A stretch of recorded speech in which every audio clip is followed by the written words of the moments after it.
Good afternoon, guys. Today the scripture I want to focus on is Ephesians 2 verse 8 to 9.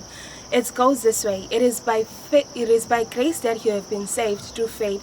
It is the gift of God, so that no one can boast.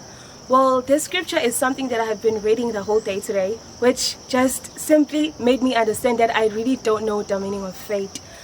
Yo, guys, I've learned that faith is not just about believing something that you do not see, but it's actually about what you do. It's a Christian faith is actually living for God. It's living in His will. And I've realized that I still struggle to actually live in the will of God, but I'd rather do something that I'd want to do. And I know for sure that many of us are really struggling with this.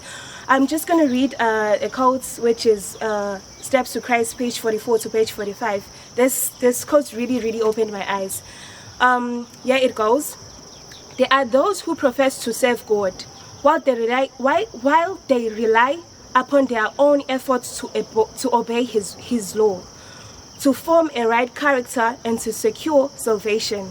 This is exactly what I was talking about, faith and works. That the Lord says that we do not have to work our way to heaven, but we have to have faith in Him that He shall give us characters which will be obedient to His will. As all know that in Romans 3 verse 32, the Lord says He writes His covenants in our hearts so that we know them, in our minds so that we know them, and puts them in our hearts so that we love doing them. It's the same thing with this quote. This quote is actually telling us that we do not work our way to heaven, but however, having faith in Christ, the grace of God give us strength to actually do those things.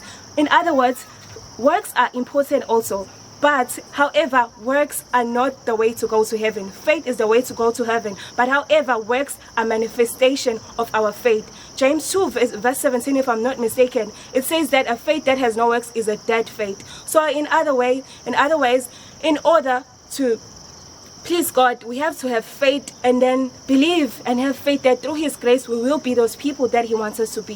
Thank you so much, guys. I could not finish the quotes, but however, I've covered the point of this scripture. Thank you.